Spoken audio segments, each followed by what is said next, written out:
오늘 읽으신 말씀으로 넘치는 은혜가 안식입니다 하는 제목으로 하나님 말씀 전하도록 하겠습니다. 사람은 누구나 원하는 게 있죠. 그것이 바로 무엇이냐면 사람은 누구나 쉬고 싶어 합니다. 쉼이 필요로 하죠. 사람들은 쉼을 얻기 위해서 많은 애를 씁니다. 그런데 사람은 쉼을 얻기 위해 노력하지만 정작 진정한 쉼에는 이르지를 못합니다. 젊을 때 많은 사람들이 이렇게 말하죠. 취직만 하면 좀 나아지지 않을까? 취직만 하면 좀 편해지지 않을까?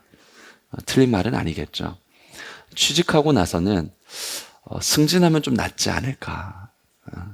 저도 그런 것 같아요. 저도 목사 안수를 받았을 때는 야, 나도 목사로서 좀 경험이 쌓이고 선배 목사가 되면 나아지겠지 그랬는데 선배가 되면 될수록 더 힘들더라고요. 부목사 때는 담임 목사 되면 더 나아지려나? 말은 하지 않겠습니다. 취직하고 나서는 승진하면 괜찮아질 것이다. 그렇게 생각할 수 있죠. 결혼 후에는요, 아이들이 크고 나면은 편해질 것이다. 어떻습니까? 나이가 들면은 은퇴하면 쉬게 될 것이다. 시대는 달라지지만 사람의 생각은 언제든지 비슷합니다. 지금보다 좀 더 나아진다면, 지금보다 상황이 개선된다면 쉼이 있을 것이다. 모든 사람들은 그렇게 생각을 합니다. 몇 년 전에는 파이어족이라는 말이 유행을 했습니다. 경제적 자유를 얻어서 일찍 은퇴하여 여행하면서 레저 생활하면서 편안하게 살아가자. 그 꿈을 가리키는 사람을 파이어족이라고 했습니다. 그런데 사람들은 그렇게 목표에 도착한다고 할지라도 진정한 쉼을 얻지는 못합니다. 돈이 있지만 걱정할 일이 생기고 시간이 있지만 염려할 일은 반드시 만나게 됩니다. 건강이 있어도 불안하고요. 건강을 잃으면 더 큰 불안을 만나게 됩니다. 왜 그런 것일까요? 우리는 상황이 개선되면은 쉼을 얻을 수 있을 것이다. 어떤 조건이 충족되면 쉼을 얻을 수 있을 것이다. 우리는 그렇게 생각을 합니다. 이것만 해결이 된다면, 조금만 더 이루어진다면, 조금만 더 나아진다면, 그렇죠. 여러분 쉼이 있을 거라고 우린 생각하지 않습니까?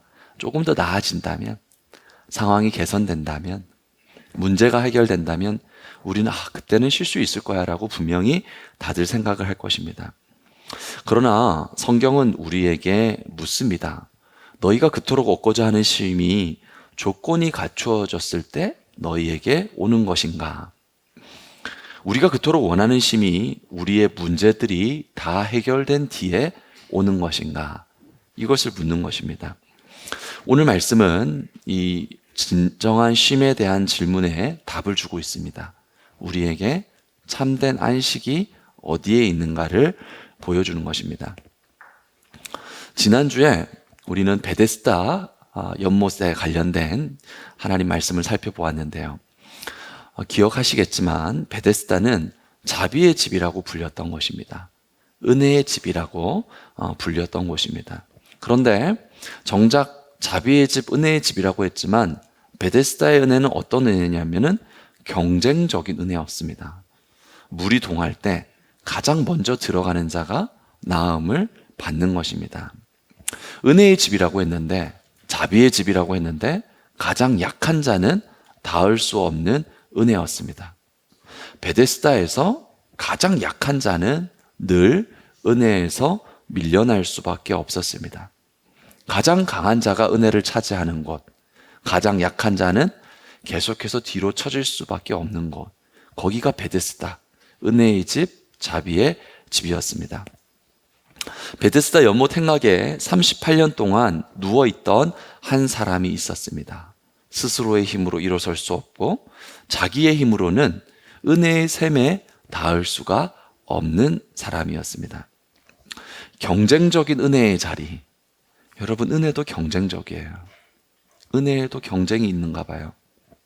이 경쟁적인 은혜의 자리에서 늘 뒤에 머물 수밖에 없던 자에게, 그렇죠, 스스로 일어설 수 없고 자기의 힘으로는 은혜의 샘에 닿을 수 없는 사람들이 분명히 여기에 있어요.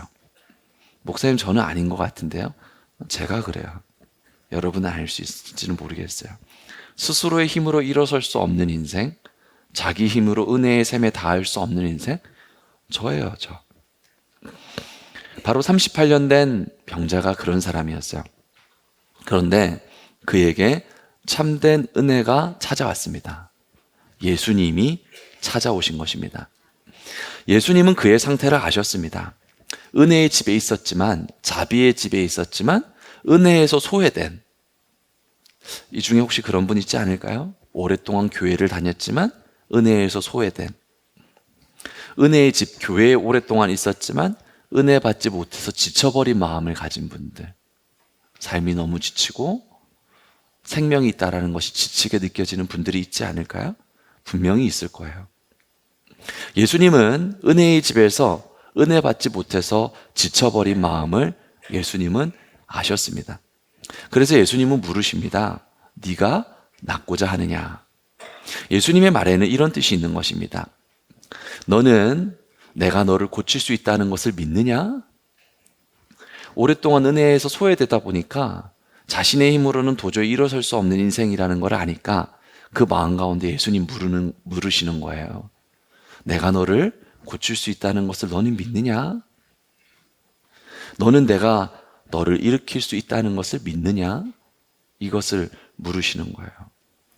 너무나도 은혜에서 소외되었고 은혜 받지 못해서 지쳐있던 사람은 어떤 대답을 해야 될까요? 그게 믿어질까요? 믿어지지 않을까요?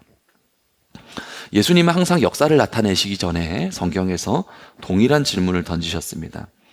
마태복음 9장의 맹인에게는 예수님께서 이렇게 말씀하시죠. 우리 같이 한번 읽어보겠습니다. 내가 한 번도 일어서지 못해서 일어서는 게 무엇인지 모르는 사람에게 예수님은 이렇게 말했어요. 내가 능히 이 일을 할 것을 너는 믿느냐? 라고 물으시는 거죠. 나사로를 살리기 직전에 마르다에게는 이렇게 말씀하셨어요. 이것을 내가 믿느냐? 내가 선한 일을 할 것을 너는 믿느냐? 라고 묻는 것입니다. 여러분 어떻습니까? 오늘 말씀의 주인공이 바로 우리죠. 주님 우리에게 물으시는 거예요. 네가 낫고자 하느냐? 너무나도 은혜에서 오랫동안 소외되었고 은혜 받지 못해서 지쳐버린 마음에게 예수님이 우리에게 물으시는 거예요. 여러분 어떻게 대답하실 수가 있겠습니까? 여러분 예수님 안에 회복이 있음을 믿습니까? 예수님 안에 고침이 있음을 믿습니까? 참 은혜가 되신 예수님이 그의 삶에 찾아오셔서 말씀하셨습니다. 일어나 내 자리를 들고 걸어가라 말씀하신 거예요. 그때 본문은 이렇게 말하고 있습니다. 9절 말씀 이렇게 말하고 있죠. 그 사람이 곧 나아서 어떻게 해요? 자리를 들고 걸어가니라. 할렐루야. 할렐루야. 은혜에 너무 소외되어서 은혜 받지 못해서 지친 마음이었는데 참된 은혜가 되신 예수님은 찾아오셨고 예수님께서 일어나 내 자리를 들고 걸어가라. 그 말씀이 그대로 응하여서 그 사람이 곧 나아서 자리를 들고 걸어갔더라. 예수님의 역사죠. 예수님의 은혜죠. 동일한 은혜가 여러분 각 개인에게 있는 줄로 믿습니다. 오랜 시간 그를 묻고 있었던 패배감과 열등감이 끊어졌습니다.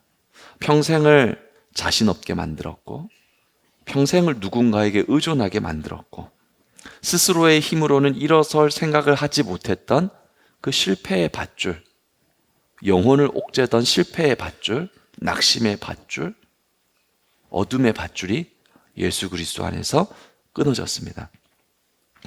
예수님은 그에게 아무것도 요구하지 않았습니다. 예수님은 그 사람에게 찾아오셔서 먼저 은혜를 베풀어 주셨을 뿐입니다. 여러분 믿으십니까? 자격 없는 자에게도 예수님은 은혜시라는 걸 믿습니까? 연약한 자에게도 예수님이 은혜이심을 믿습니까?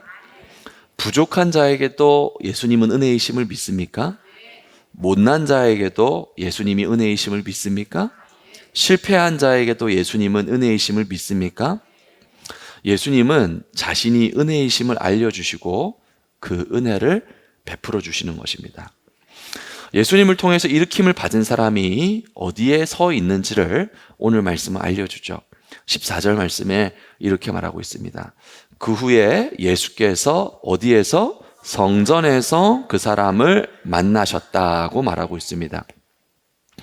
예수님을 만난 인생, 예수님으로 인하여서 일어선 인생이 향한 곳이 어디인가? 성경은 우리에게 분명히 알려주고 있죠. 성전입니다. 성전.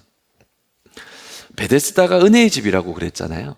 베데스다가 자비의 집이라고 그랬잖아요. 그 베데스다는 은혜 받고 싶은 사람들이 모이는 곳이었어요. 그런데 여러분, 베데스다, 은혜의 집, 자비의 집에는 항상 무엇이 있었으면요? 경쟁이 있었습니다. 연약하면 뒤처질 수밖에 없었어요. 그런데 성전은 달라요. 성전은 은혜를 얻기 위해서 경쟁하는 곳이 아닙니다. 감사하죠? 여러분, 경쟁하지 않아도 된대요. 저는 너무 감사해요. 나는 경쟁하려면 여기 올 수 없는 사람이었어요. 나는 연약한 사람.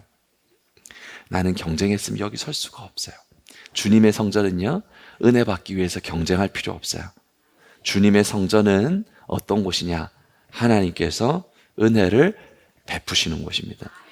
예수님은 이렇게 말씀하셨습니다. 요한복음 7장에서 누구든지 목마르거든 내게로 와서 어떻게 하라고요? 마시라. 먼저 온 자만 마시는 게 아니에요. 먼저 온 자만 마시는 게 아니에요. 오래된 자만 마시는 것도 아니에요. 강한 사람만 마시는 것도 아니에요. 능력이 출중한 빠른 사람만 마시는 것도 아니에요. 복음 중에 복음은 누구든지 목마른 자는 마실 수가 있습니다. 그래서 예수님께 일으킴을 받은 사람은 다시 경쟁적인 은혜가 있는 곳으로 돌아가지 않아요. 은혜를 받기 위해서 경쟁하는 자리에 서지 않습니다. 예수님의 은혜로 일으킴을 받은 사람은 스스로의 능력으로 이루려다 하던 자리에서 벗어나 은혜를 주시는 하나님 앞으로 나가는 것입니다. 아멘.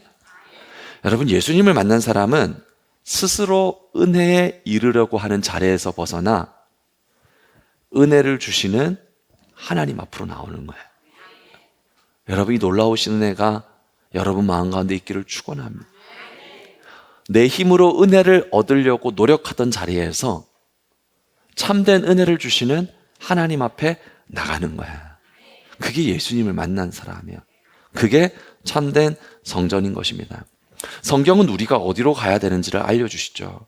사도행전에서 예수님의 이름으로 일어나서 걷게 된 사람도 성전으로 들어갔습니다. 사도행전 3장 8절을 보면 이렇게 말하고 있죠. 뛰어서서 걸으며 그들과 함께 어디로?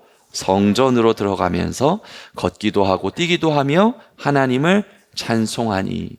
평생에 한 번도 일어나 본 적이 없어요. 평생에 경쟁에서 뒤처졌던 사람이었어요. 그런데요, 이제는 더 이상 경쟁하는 곳에 서는 것이 아니라 은혜를 주시는 하나님 앞으로 나가는 거예요. 예비하신 은혜가 있는 주님의 품으로 나가는 거야. 여러분, 거기가 성전이에요. 죽을 병에서 회복된 히스기야도 성전을 향했습니다. 이사야서 38장 20절에 여호와께서 나를 구원하시리니 우리가 얼마토록? 종신토록. 어디서? 여호와의 전에서 수금으로 노래하리로다. 영원토록 은혜를 부어주시는 주님.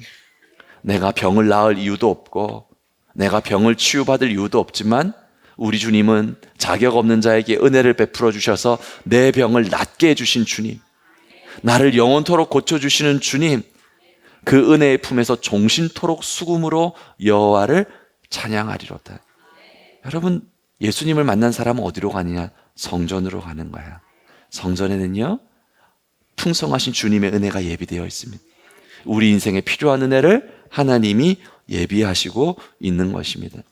다윗은 평생의 소원을 이렇게 고백했습니다. 시편 27편 4절입니다.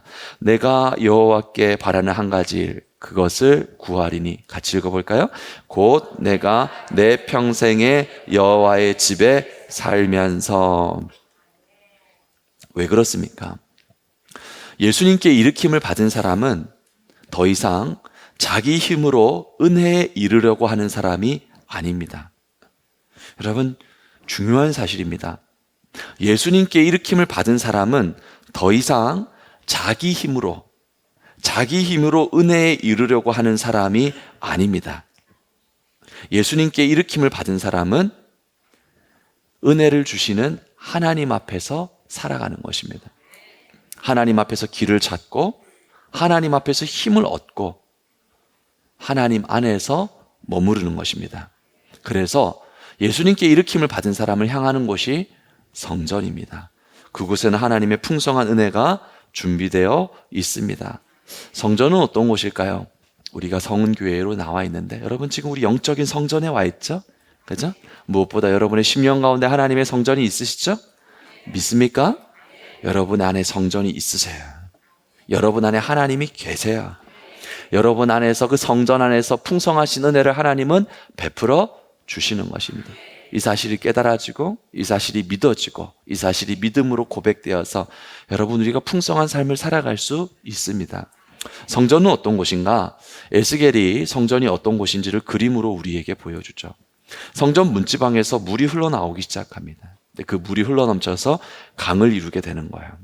성전에서 시작된 물이 강을 이루어 바다로 흘러가게 되는데 그 바다에 닿는 곳이 어디냐면은 죽음의 바다, 사해에 닿게 되는 것입니다. 사해 바다.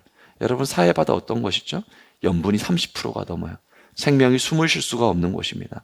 근데 그 죽음의 바다에 하나님의 성전에서 나온 생수가 흘러가기 시작하는데 어떤 일이 벌어지게 되느냐? 에스겔서 47장 9절에 이 강물이 이르는 곳마다 어떻게 말하고 있습니까? 번성하는 모든 생물이 살고. 아멘. 여러분 주님의 성전에서 흘러나오는 생명이 주님의 성전에서 흘러나오는 은혜가 어떤 역사를 일으키느냐? 번성하는 모든 생물이 살아나는 겁니다. 아멘. 여러분 심히 번성하는 은혜의 삶 될 줄로 믿습니다. 또 고기가 어떻게 말하고 있죠? 심히 많으리니. 여러분 주님의 은혜가 여러분의 인생에 닿게 되었을 때 여러분의 사업장과 여러분의 삶 가운데 고기가 심히 많이 낚이게 되는 그 은혜가 있는 줄로 믿습니다. 어제나 오늘이나 동일하신 하나님께서 주님의 은혜가 닿는 곳마다 고기가 심히 많으리니. 여러분 그 은혜가 우리에게 있는 것입니다. 이 강이 이르는 각처에 같이 있습니다. 모든 것이 살 것이라. 모든 것이 살아나는 거예요. 여러분 지금 이 시간 여러분의 심령이 살아나는 거예요. 여러분의 믿음이 살아나는 거예요. 하나님의 은혜가 살아나는 거예요. 은혜 받고 돌아가는 그곳 가운데 삶에 대한 기대가 있어요. 하나님께서 어떻게 일하실까? 문제가 있지만 그 문제 가운데 주님께서 어떻게 역사하실까? 왜냐? 살아나니까, 고쳐지니까. 지금 이 시간 고쳐지는 줄로 믿습니다. 병 가운데 있습니까? 주님이 고치실 것입니다. 문제 가운데 있습니까? 하나님이 해결해 주실 것입니다. 내 힘으로 감당할 수 없는 어려움이 있습니까? 하나님이 해결할 것입니다. 왜냐? 닿는 곳마다 살아나기 때문에 그렇습니다. 그 물이 닿는 강가의 나무는 어떻다고 말합니까? 에스겔서 47장 12절이죠. 같이 읽어봅니다. 그 잎이 시들지 아니하며 열매가 끊어지지 아니하고. 아멘. 잎이 시들지 않아요. 시들지 않는 거예요. 예배 드리기 전에 어떤 권사님이 제 방에 잠시 오셨어요. 목사님, 요즘 주름살이 많아지면 안 되니까 이 화장품 꼭 쓰세요 해서 화장품 주시더라고요. 너무 감사했어요. 오늘 저녁부터 바로 쓸 거예요. 여러분 시들지 아니한, 쓸 거예요. 너무 가까이서 주름이 잘 보이나요? 죄송합니다. 그 잎이 시들지 아니하고. 여러분 주님의 은혜 안에서 우리 영혼이 시들지 않는 것, 우리 심령이 시들지 않는, 사시사철 푸르른 소나무와 같이 날이 잠깐 흐릴 수는 있지만 하나님 앞에 붙잡힌 바 된 우리 인생이 시들지 않는 거예요. 시편 기자는 이렇게 노래하죠. 시편 92편 13절 말씀에 이렇게 말합니다. 이는 여호와의 집에서 우리가 심겼으며 우리 하나님의 뜰 안에서 우리가 어떻게 되리로다? 번성하리로다. 그는 늙어도 여전히 결실하며 진액이 빛이 청정하니. 여러분 이것이 성전 안에 있는 역사입니다. 성전 안에 있는 생명입니다. 하나님의 성전에 심긴 자는 마르지 않습니다. 번성합니다. 그 안에서 하나님의 생명이 약동합니다. 그러면 우리는 한 가지 질문을 할 수 있습니다. 목사님, 아무나 누구나 하나님의 성전에 설 수 있는 건가요? 성경도 우리에게 묻습니다. 시편 23편 3절에 이렇게 묻죠. 여호와의 산에 오를 자가 누구며 그의 거룩한 곳에 설 자가 누구냐? 누가 하나님의 성전, 하나님의 산에 오를 수 있느냐? 누가 그 복되고 풍성한, 메마르지 아니하는, 시들지 아니하는 생명의 풍성함이 있는 거룩한 곳에 설 수 있느냐? 묻는 것이죠. 이 질문에 어떻게 대답을 합니까? 4절에 이렇게 대답을 하죠. 그곳에 설 수 있는 자는 이런 자라고 말합니다. 곧 손이 깨끗하며 손이 깨끗하고 마음이 청결한 자가 설 수 있다는 거야. 시편 15편에서는 또 묻죠. 여호와여, 주의 장막에 머무를 자, 어떻게 말하고 있습니까? 주의 장막에 과연 누가 머무를 수가 있습니까? 왜냐하면 너무 좋은 곳이니까. 너무 예비된 곳이니까. 온갖 힘이 많은 물고기가 살아나고 생명의 약동이 있으니까. 떠나갔던 사람들이 돌아오니까 잎사귀마다 약초가 되고 열매를 맺게 되니까 누가 주의 장막에 머무를 수가 있습니까? 주님의 그 거룩한 성산에 사는 자가 누구입니까? 그 질문에 답하죠. 2절에 이렇게 대답합니다. 같이 읽어봅니다. 정직하게 행하며 공의를 실천하며. 누가 하나님의 성전에 설 수 있는가? 손이 깨끗해야 됩니다. 마음이 청결해야 됩니다. 정직하게 행해야 됩니다. 하나님을 사랑해야 됩니다. 하나님의 말씀을 지켜야 합니다. 근데 여러분, 오늘 본문의 사람을 보세요. 이 사람은 38년 동안 누워 있었습니다. 그는 자랑할 만한 신앙도 없었고요. 내세울 만한 의로움도 없었습니다. 스스로 하나님 앞에 걸어갈 힘도 없었습니다. 그가 유일하게 가지고 있는 것이라고는 병든 몸과 병든 마음뿐이었습니다. 근데 놀라운 것은 병든 마음과 병든 몸밖에 없었고 삶의 실패로 가득하였고 그는 자랑할 만한 신앙생활도 하나님 앞에 내세울 만한 의도, 하나님 앞에 갈 수 있는 힘조차 없는 사람이었어요. 그런데 그가 어떻게 하나님의 성전에 설 수 있었습니까? 성경은 말합니다. 예수님의 은혜로 설 수 있다는 것입니다. 오직 예수님의 은혜를 의지하는 자는 하나님의 성전에 설 수 있음이라. 예수님의 은혜는 자격 없는 자가 생명 얻는 하나님의 성전에 서게 하는 것입니다. 우리가 하나님의 성전에 서서 하나님의 일하심과 하나님의 생명과 하나님의 도우심을 우리가 받을 수 있습니다. 오직 예수님의 은혜로. 우리도 마찬가지입니다. 우리가 하나님 앞에 설 수 있는 이유는 우리의 선함 때문이 아닙니다. 우리의 충성 때문도 아닙니다. 우리가 하나님 앞에 설 수 있는 것은 예수님의 은혜입니다. 히브리서 10장 19절 말씀. 우리가 예수의 피를 어떻게 해요? 어디에 들어갑니까? 성소에 들어갈 담력을 얻었나니. 오직 예수의 은혜를 힘입어.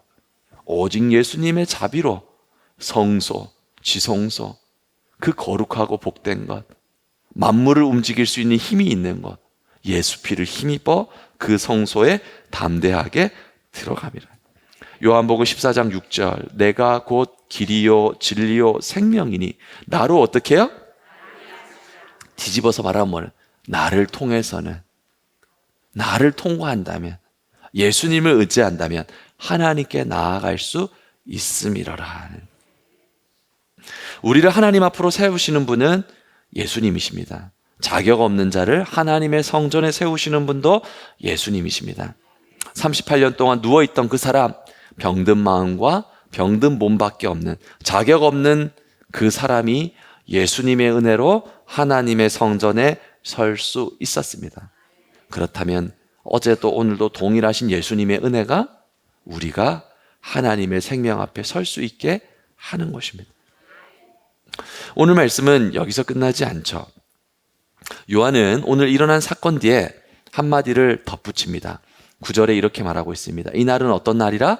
안식일이라 했습니다. 이날은 안식일이라. 여러분, 안식일은 어떤 날이죠? 안식일 어떤 날이에요? 어려운 질문 안 해요. 어려운 질문 해서 여러분 마음이 탁 틀어지면 설교가 힘들어지기 때문에 쉬운 질문 말고는 전혀 안 합니다.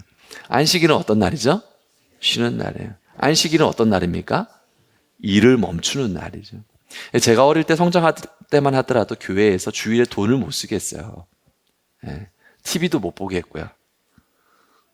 저는 여러 번 말했지만 연약한 자였습니다. 저는 주일에 돈을 쓰고 싶었어요. 오락실에 가고 싶었습니다.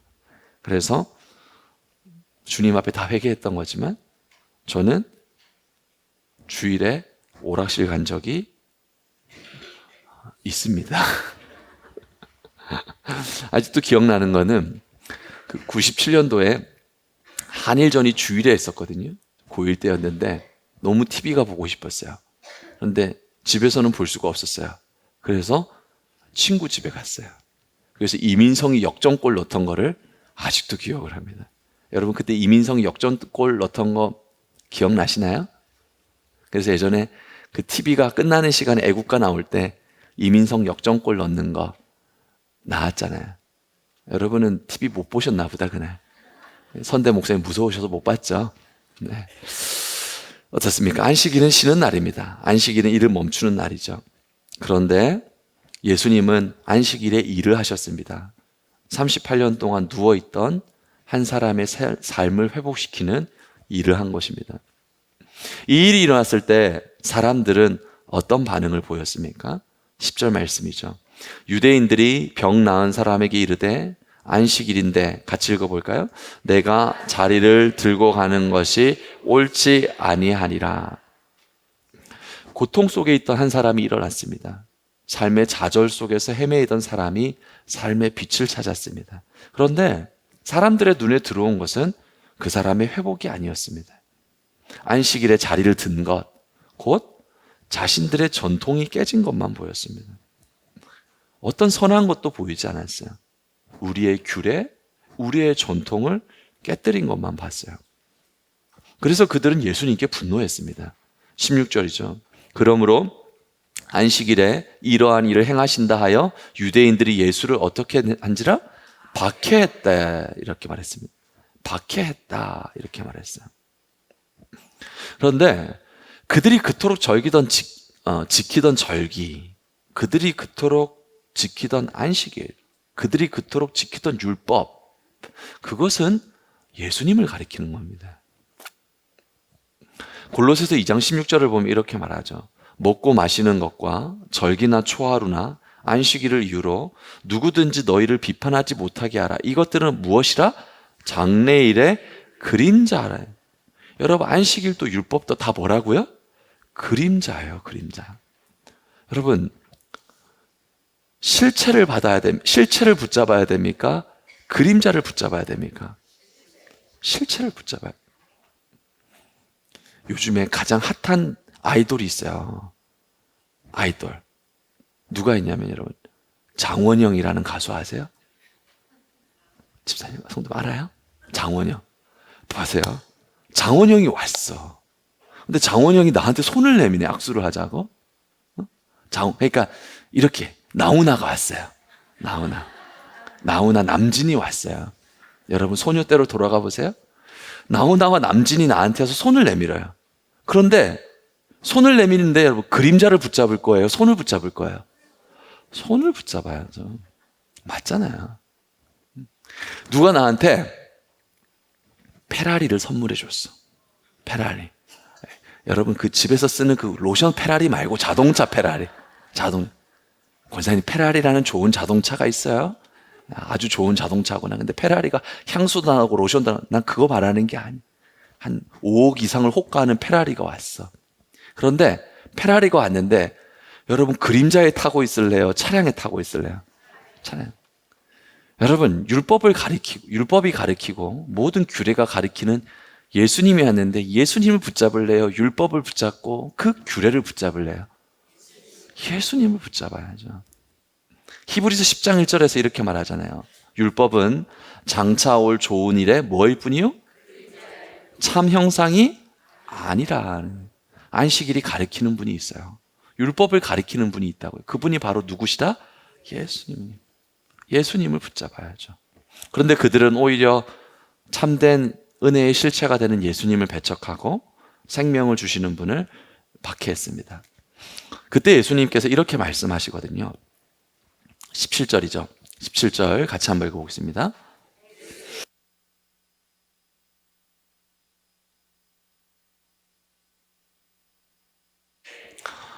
그들의 말에 예수님은 이렇게 대답하시거든요. 예수님은 하나님이 일하시는 분이다. 이렇게 말하고 있어요. 일하시는 분이다.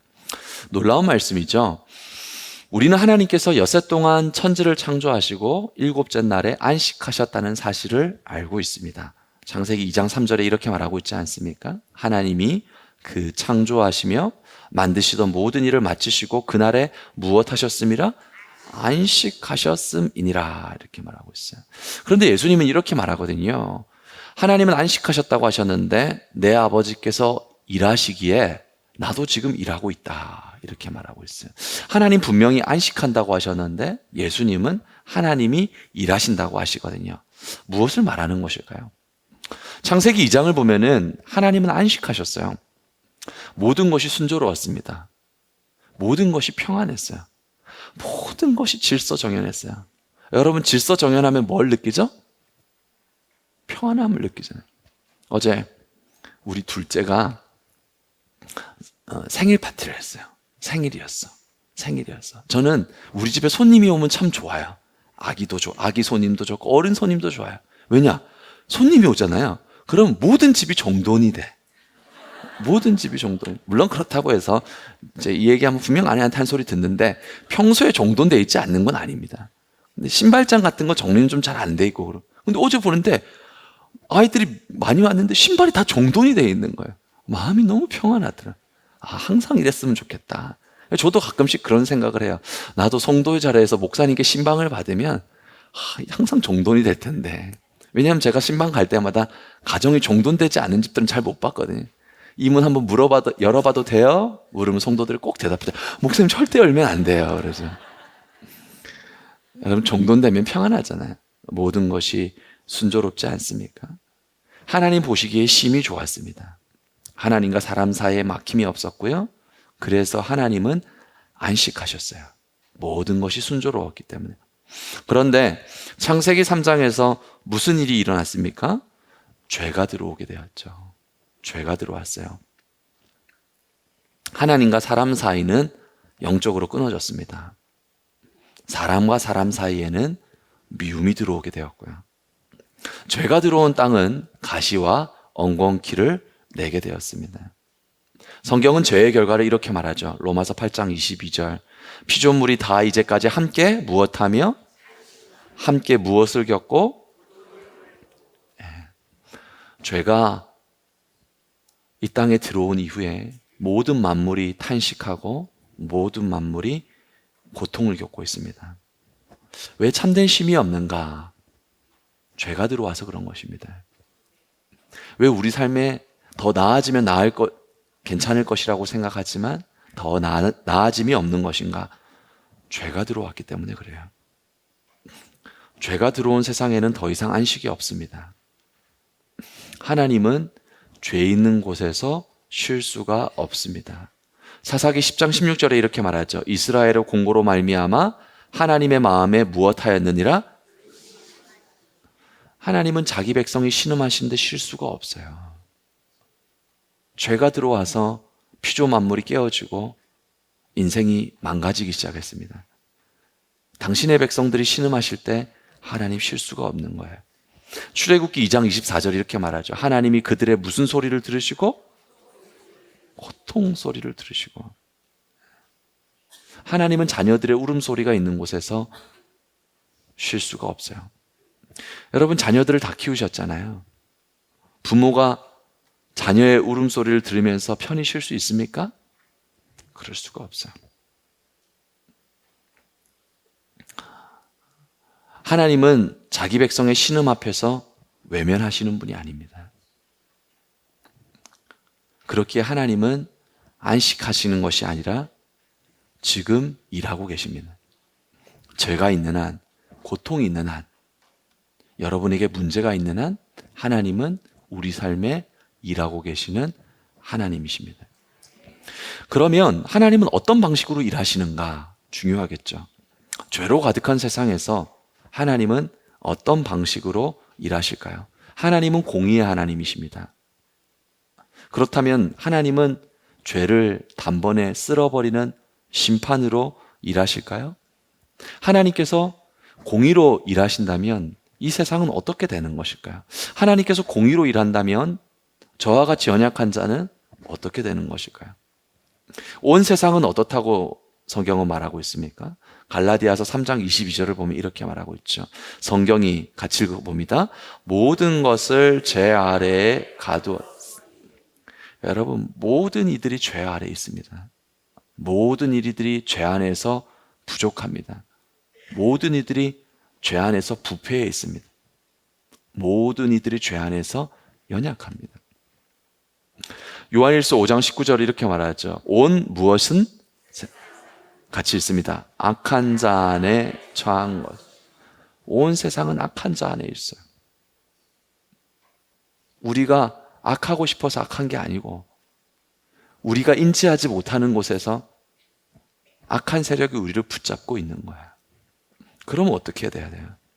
공의의 하나님이 일하시면 죄의 결과대로 하면 무엇입니까? 죄의 결과에 대해서 이렇게 말했어요. 로마서 6장 23절. 죄의 삭은 무엇이라? 네. 하나님께서 공의로만 일하신다면 우리는 심판받을 수밖에 없어요. 하나님께서 당신의 의로움으로만 일하신다면 우리는 심판받을 수밖에 없습니다. 그런데 감사한 것은 하나님은 심판으로 일하시지 않습니다. 아멘. 하나님은 지금 심판으로 일하지 않습니다. 에가서 3장 22절에 이렇게 말합니다. 여호와의 무엇이 어떠함으로 우리가 아멘. 하나님 심판으로 일하지 않으세요. 지금은 하나님 무엇으로 일하십니까? 인자와 긍휼로 일하시는 것입니다. 에스겔서 33장 11절 이렇게 말하죠. 같이 읽습니다. 나는 악인이 죽는 것을 기뻐하지 아니하 돌이켜 떠나 사는 것을 기뻐하노라. 아멘. 우리 하나님 어떤 하나님이십니까?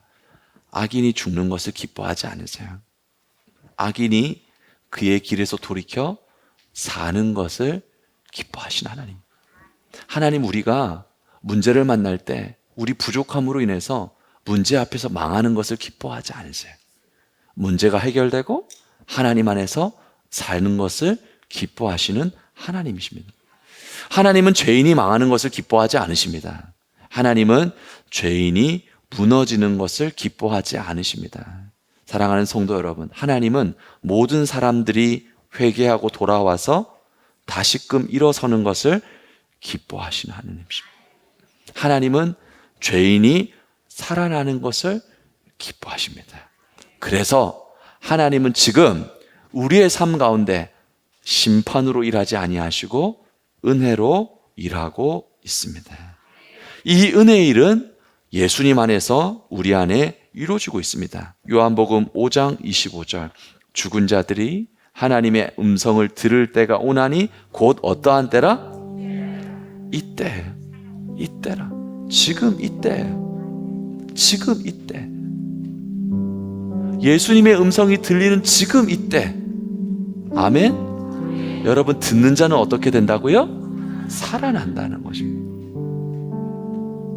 오늘 본문 말씀을 보세요. 여러분, 38년 된 병자는 병든 몸과 병든 마음밖에 없었어요. 그 사람은 도저히 일어설 수가 없었어요. 그런데 예수님은 찾아가세요. 하나님 일하시니까. 21절 말씀 이렇게 말하고 있죠. 우리 같이 읽습니다. 아버지께서 죽은 자들을 일으켜 살리신 같이 아들도 자기가 원하는 자들을 살리시. 아멘. 여러분, 하나님 살리시는 일을 하세요. 하나님의 아들 되신 예수님도 살리시는 일을 하는 거예요. 여러분, 주변에 죽어가는 사람 있죠. 너무 큰 문제 앞에서, 감당할 수 없는 어려움 앞에서 무너지고 어둠 속에 있는 영혼들 있죠. 교회 데려오세요. 주님 말씀 앞으로 데려오세요. 예수님께서 그 삶을 살리시는 거예요. 여러분, 이곳 가운데 오랜 가운데 있었지만 은혜에서 소외된 분이 있습니까? 경쟁적인 은혜 안에서 은혜 받지 못한 채로 살아온 분이 있습니까? 오늘 예수님 말씀하시죠. 곧 이때라 듣는 자는 살아나리라. 유대인들은 예수님이 안식일을 범했다고 분노했거든요. 자기들의 전통을 깨뜨렸다고 분노했어요. 그런데 예수님은 안식일을 깨뜨린 게 아니에요. 참된 안식이 무엇인지를 알려주시는 겁니다. 안식은 아무 일도 하지 않는 게 안식이 아니에요. 안식은 하나님이 주시는 생명 안에 머무르는 것이 안식입니다. 여러분, 참된 안식은 모든 문제가 해결된 뒤에 오는 게 아니에요. 이 상황이 조금 더 나아지면은 안식이 올까? 조금 더 개선되면 쉼이 올까? 아니요, 그런 식으로 오지 않아요. 여러분, 참된 쉼과 참된 안식은 예수 그리스도 안에서 우리 안에 오게 되는 것입니다. 많은 분들이 이 자리에 와 있어요. 재정적인 문제도 있을 것이고, 자녀들의 문제도 있을 것이고, 가정의 문제도 있을 것이고, 직장과 사업에도 문제가 있을 것이고, 건강에도 문제가 있을 것이고, 미래에도 문제를 한가득 가지고 온 분들이 있을 거예요. 하나님이 이 문제를 해결해 주십시오. 맞아요. 틀리잖아요. 근데 주님 말씀하신다거든요. 문제가 해결된다고 쉼이 오는 게 아니라 지금 네 안에서 역사하시는 예수 그리스도에 온전히 머무를 때 참된 쉼이 너에게 있느니라고 말해요. 여러분, 이 안식을 누릴 수 있어야 돼요. 예수 안에 주어지는 이 안식을 누릴 수 있어야 돼. 우리가 예수 안에서 안식을 누리면요, 하나님은 어떻게 하시냐면 하나님은 하나님의 은혜로 일을 하고 계세요. 우리의 문제는 하나님이 해결해 주시는 거예요. 우리는 무엇을 하느냐? 그리스도 안에 온전히 머무르면서, 그리스도 안에 오랫동안 머무르면서 우리는 쉼을 누리는 것이고, 하나님께서 당신의 은혜로 일하고 계십니다. 우리의 쉼은 모든 문제가 해결된 곳에 있는 것이 아니라 우리의 쉼은 그리스도 안에 있습니다. 옆자리에 계신 분에게 이렇게 한번 인사해 보세요. 이제 진정한 쉼을 누립시다.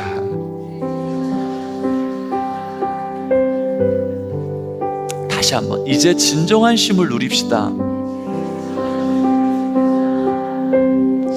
이렇게 한번 물어보세요. 어떻게 하면 되는데요? 어떻게? 당장 갚아야 할 빚이 있고, 당장 병원을 가야 되고, 당장 자녀들의 문제가 산적해 있는데 어떻게 쉬면 되는데요? 이렇게 대답하세요. 예수님 안에 머무르세요.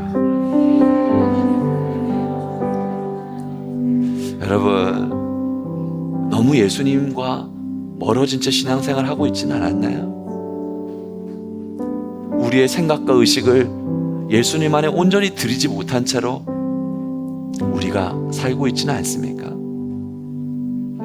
예수님 안에 참된 쉼이 있습니다. 여러분, 좀 쉬세요. 좀 쉬시라고. 일은 하나님이 은혜로 하시는 겁니다. 이제 알잖아요. 우리가 해도 안 된다는 거. 왜 해도 안 된다는 거 아는데 뭘 그렇게 내가 할 수 있는 것처럼. 그러지 맙시다. 예수님 안에 안식을 누리고 앞서서 은혜로 일하시는 하나님을 신뢰합시다. 오늘 말씀 그대로 넘치는 은혜 안에서, 넘치는 그리스도의 은혜 안에서 안식을 누리는 은혜의 백성들 될 수 있기를 축원합니다.